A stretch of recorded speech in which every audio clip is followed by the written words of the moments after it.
What's up, everyone? Welcome to a live casted game between Kasva and what is APM, aka Beastyqt, #1 player on the ladder. And him and Kasva have been playing a series of ladder games all day today, and they seem to always have these epic matches. So I figured let's cast one live and see what we get here. So we've got Kasva playing as the Mongols here on Ancient Spires, and he's up against Beastyqt, who is playing as the French. Now, we haven't seen as much Mongols these days as you're used to seeing. If you've been queuing on ladder, you've probably seen a lot of French, maybe a lot of Abbasid, Delhi, HRE. I've seen a decent amount of English too, but I have seen very, very little Mongols. But I would imagine, as is Kasva's playstyle, he'll likely open with a little bit of towers, right? He likes to tower rush pretty commonly, and Mongols are really known for doing that. So we'll see. We see him actually going for wood already. So let's keep an eye on his build order here and see exactly what he goes for. And Beastyqt on the other side, he is gathering fish there from the shore. So he's built his mill right next to the pond. This map has been redone, so now there's always a pond within reach. So kind of a nice thing for him. And we see the Uvu with the barracks now being dropped down. He currently has 6 villagers there with 3 on wood, and he's changing it 4 on food, 3 on wood. That's kind of what's going on as he's building up that barracks. I'm gonna flip my fan on because it's certainly gonna get hot in here. Okay, and if you haven't been living under a rock, without needing to go into much detail, you should know these players have had some crazy beef going on the Twitch stream, on Twitter. There's been posts on Reddit.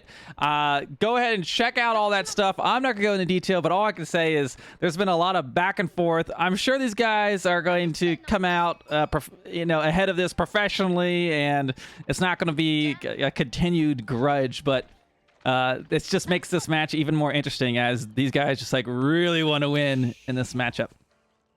And all things considered, Beastyqt is the qualified player currently for Red Bull Wolo, so this is all just practice for him for that main event in Heidelberg this October. Kasva he's come so close last weekend to qualifying in his match against the Muslim, but wasn't able to get there yet. But he still could very likely be one of those players you see on that main stage in October for that Red Bull Wolo event, which would be quite exciting to see. So not gonna lie, I am kind of pulling for Kasva to hopefully get a spot there, but he's got a little more practice to do, and who better to practice against than Beastyqt?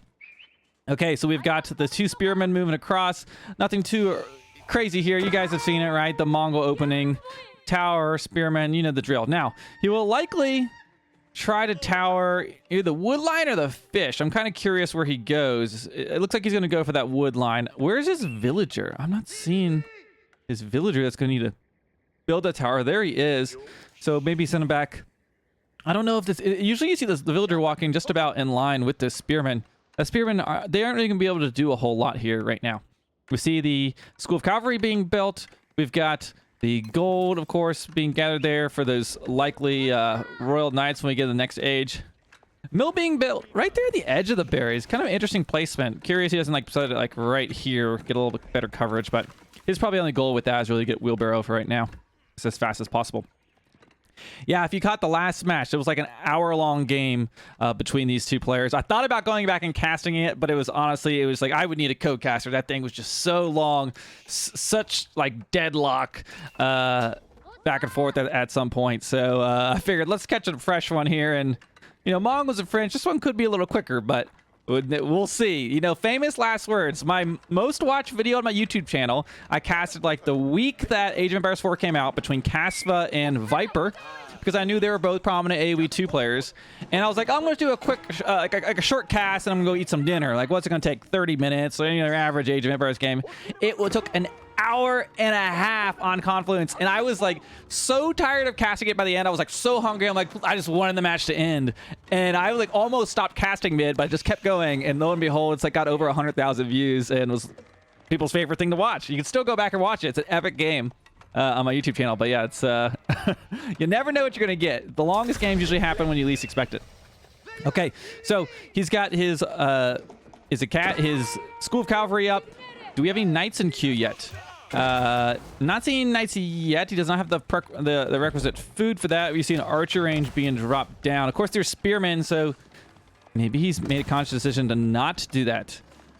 We do see the Spearman has caused problems out here, though, on his gold. So he can't really stop these Spearmen right now. Of course, Kasva's still in the Dark Age, as he's been doing this, focusing on tower rushing. He is now getting some gold, so going to be focusing towards that age up. He's just about to start aging up right now, but there is an archer range, and the Spearmen, they basically will have to stay by the towers once those archers are out on the field. And we do see... Did he get his first archer out yet? No, he's just training... He actually hasn't trained one up yet. I keep waiting for him to get one in queue, but he's just been prioritizing his villagers, staying calm, trying not to overreact to this tower rush. And sometimes that's the delicate balance of... The Mongol players want you to react very heavily to their tower rush, and then a lot of times they'll just like turn around and fast castle on you, and then you're in big trouble. Okay, so we've got this wood line up to the west side, which there's a tower being built there. There's already one here between these two.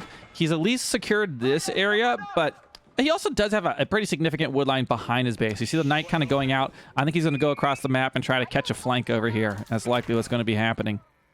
But Archer's moving up. Will he get the villager right before that tower gets completed? It's going to be so close. Oh my gosh. How much HP does that tower have? I can't click it. 965. It was so close to being completed. I don't know if Kasva just looked away for a second or underestimated the archers, but a huge play there from Beastyqt stopping that tower from going up, because that would have been quite obnoxious. You see Kasva now deleting that. Maybe going to pick up that scout. He does pick up the scout there, but we'd have this knight coming across. And how is he going to stop this marauding knight? You have villagers out here. Could possibly be picked up by this knight if he catches them, but he might be go around south. He has just now reached the feudal age himself, and he doesn't really have anything back at home to stop the knights. He could train some spearmen, of course, but let's see what he's training right now. He's upgrading a spearman right now.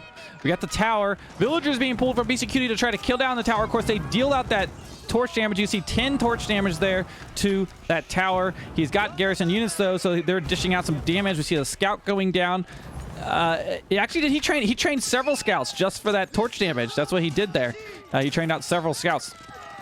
And we see all the units that were garrisoned inside there being picked off by the archers and the scouts and the villagers. So Kasva losing pretty much all the army he had garrisoned there. Also losing one villager back at home. That knight's going to escape with just a little bit of HP. The Khan has been killed.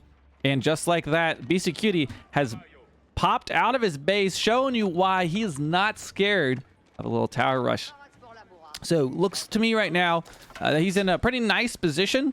Let's kind of see how things go from here. We do see Kasva going for the shoreline fish right now. That has the best gathering rate you can get as far as your food sources. He's got his guard next to that, and he's placing down an outpost. We do see that royal knight coming in, but he's not going to get it. That thing's low, 27 HP, but Beastie, he's not going to miss a micro. We'll see if he gets this. See if he gets this. So close. These guys might get him. Oh, does he get it? 2 HP. 2 HP. Oh my gosh, he's going to escape with 2 HP.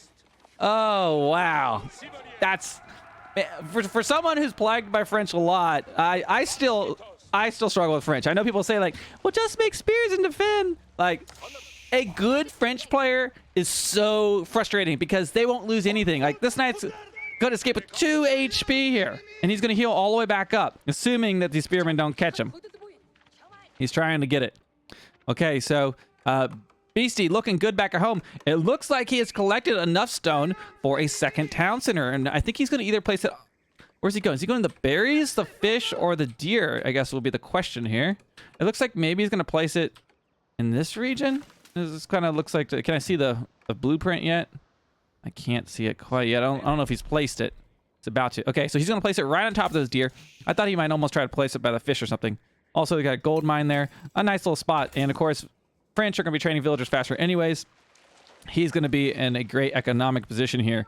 Now, Kasva does have a stable. He could go for some horsemen and perhaps go for some raiding. He has not spotted this yet, though, from what I can see here. You can look at check out this line of sight. This is all Kasva can see. And it looks like he's trying to age up. He does have 8 villagers on gold right now and 18 on food. So he's definitely going to be trying to age up. But right now, 30 villagers versus the 33 of Beastyqt. And now Beastyqt is getting down that second town center that French eco is going to start to take over. But, of course, it's a step right out. When he ages up, turns in that bonus gold. So that's the thing to consider. Okay, so we've got Kasva continuing to fish there from the shoreline. Are the spearmen patrolling? You rarely see patrolling, but he's doing it there at the spearmen. Love to see it. And we've got to the Khan heading across midfield, maybe to get some scouting. Remember, this is all he could see. So he doesn't know that. I don't know if he knows that second town center is there yet. And Beastyqt really using his walls there. You see he's walled off to the north side. You're going to wall everywhere because you don't want Kasva sneaking some towers behind you. You know, it's going to happen. BC's gone. Is this all the way walled off? I think there's a gap. No, I think that's it. Wow. Okay, so I think he's fully walled off from what I could see there. Exception of that Khan's going to get in there. He might get a little scouting, but he's going to sit there and block that for now, I guess is what he's going to do. But he also, Beastyqt, he has placed these scouts in the stealth forest mid map. I like to do this too. If I end up like, sometimes I just want some line of, like instead of building towers or walls, I like to just have a line of sight what's going on, and placing these scouts in the middle of these stealth forest patches could be great intel. Like if he's coming across mid map or a ambush or something, he's going to see it. But as of right now, both players just booming up towards the third age. We do see that step red out being dropped right there on the gold. Of course, you can drop off gold there. You can get plus 50% return there on your gold. So it can kind of make up for that villager difference you're going to see here for a little bit here as French starts to pull ahead in villager count. He's pulling ahead. He's already at 43 compared to the 35 of Kasva. And there you go. He's about to be in the next age. Let's see. No age up yet in queue for Beastyqt. You see him getting some of his techs there. And there we go. Kasva's in the third age. Let's see what he does with it. Do we have any Lancers in queue? There we go. We got Lancer there. A prayer tent being dropped down. So Kasva's going to target these relics really early on. So we've got one here, one up here to the north. We have one down to the southwest, and then one down south. So all kind of mid here. So he's got 4 he could potentially get. There's also one, of course, in Beastyqt's base. Be a little bit harder to pick up. Now, it looks like a few horsemen have actually been training for Beastyqt. He's probably just trying to do a little bit of scouting, I would imagine. See what's going on, what's Kasva up to. Trying to idle that gold a little bit, and that's what he's doing. Okay, and we do have some spearmen heading out mid-map. Those are still hardened spearmen. Or is he getting upgrades for them? No upgrades for them. I do see him getting, just now getting his wheelbarrow. Very interesting here at this 12-minute, 20-ish second mark. Kasva is just now getting his wheelbarrow in queue. And these horsemen, they have that 2 ranged armor, so they can tank a lot of damage there from that outpost. And of course, it doesn't have the arrow slits right now. Okay, we do have 2 shamans have been trained. He needs to get those out there, but look at this. The scout is watching him. So Beastyqt, he knows those shamans are there and can likely just sit on those relics if he wants to. We do see some archers. Oh my gosh. He needs to be careful. Well, both players need to be careful because these lancers could wipe out these archers. And he's got spearmen somewhere. Unless they already got killed, which might have happened, in fact. Let's see, where's the spearman? No, he still has them. Where are they? Wait, what? I see 2 there. Maybe he has them spread out across the map. We do see, look, actually, he was able to pick off a villager there with this horseman. So nice little pick. Those lancers weren't able to get the value. He just ran into the wall. And of course, Beastyqt knows these are there, right? He could see that moving across the map with that scout. And we do have a lancer has found the archers. And those archers are going to be toast. But likely going to pick up... we get the shaman. That's what he really wants to get, is that shaman. Oh, that shaman's got 10 HP. The scout could maybe get it, though. Down to 2 HP. The scout's going to get it. And Kasva loses his shaman. Where's the other one? Down there. But the archers, really good containment there for Beastyqt. He kind of just wanted to delay the relics from Kasva. And Kasva invested in 2 of those shamans. So not only the prayer tent, 150 per gold, right? So that's 300 gold invested early on. And he's lost his 2 shamans and has not gotten any value out of this building. So now kind of a tricky situation here for Kasva, as he probably really wanted to get those relics. We do see some lancers out on the map, but not really able to raid a whole lot since he's all walled up. But it doesn't really look like Kasva's looking to deal any decisive military pressure early on here in the third age. I think he's just kind of focused on booming, grabbing all the relics, probably securing these sacred sites. Now, there are 2 sacred sites on this map. Only 2 sacred sites. Now, let's see. Is there a monastery back here for Beastyqt as he hits this age? I see the Royal Institute, by the way, is the landmark he went up with, so he can get, of course, these awesome upgrades for the French. So popular, this royal bloodlines. Expensive, but very good. There's his monastery. He's got a nice close relic there he can pick up. Training up that, that's not a scholar, his, I guess, monk is what they are for the, yeah, for the French. Okay, but it does really look like he's Kasva's gonna have a good shot at these other 4 relics. I'm pretty sure he's already has. I thought he had one of them, but maybe not. Okay, so he's just kind of spread out all over the map. Take a look at this line of sight. So he's just it's just a battle for the relics. Wolo somewhere. Oh, look at that! That Royal Knight was able to take out that shamans. That's a 3rd shaman that Kasva has lost. So Beastyqt's done a good job delay, but he does lose his veteran Royal Knight. So, decent trade there for Kasva, but he really wanted to grab that relic, right? Because that's going to pay off long term. Looks like he's going to get this relic. It does appear. There's a scout still just chilling there, watching everything that's going on. Now, he can't really see that scout other than when he walks past it, but Beastyqt, like, he can see every military building, essentially, that Kasva has. So he knows what to expect out there. And we've got a monk currently trying to grab that relic, but he is not going to get that today. Mid, another relic. We got some knights. Uh-oh.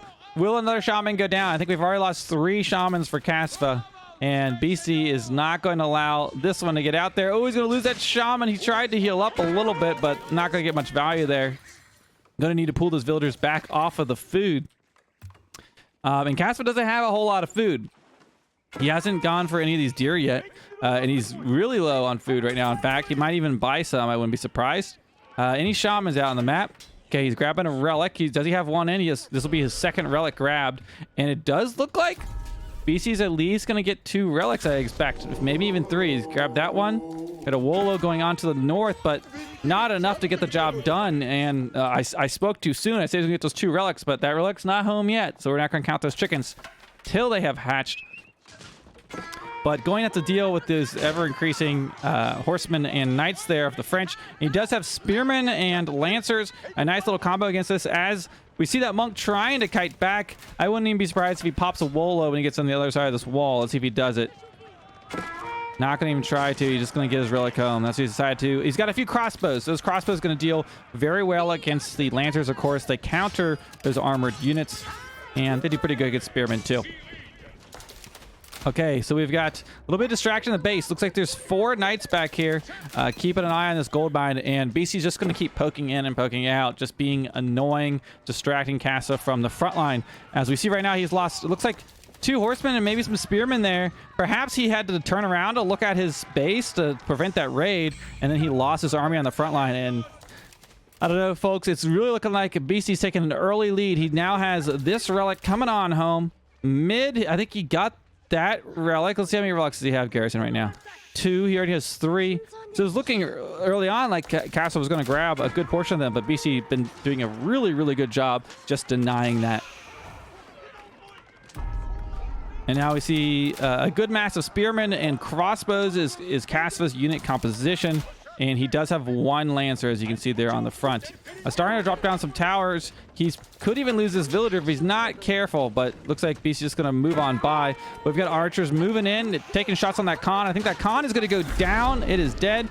Spearmen on the front line, but archers and crossbows targeting them down as the knights are running around and going to target the back line of crossbows there. Let's check out this fight. A little bit of cinematic mode as we've got crossbows under attack by the Royal Knights. We hear a Wolo, sounds like to the north, but he goes down. Another shaman dead for Kasva. Beastyqt is dominating this game, and Kasva taps out. There we go, an 18-minute game, a stark contrast from the hour-long one we saw earlier.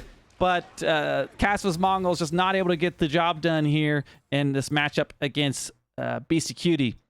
He might get in the next one, so keep an eye on the channel. We'll be following more of these games. As always, if you enjoy this Kasva game, leave me a comment and sub, and we'll see you guys in the next one.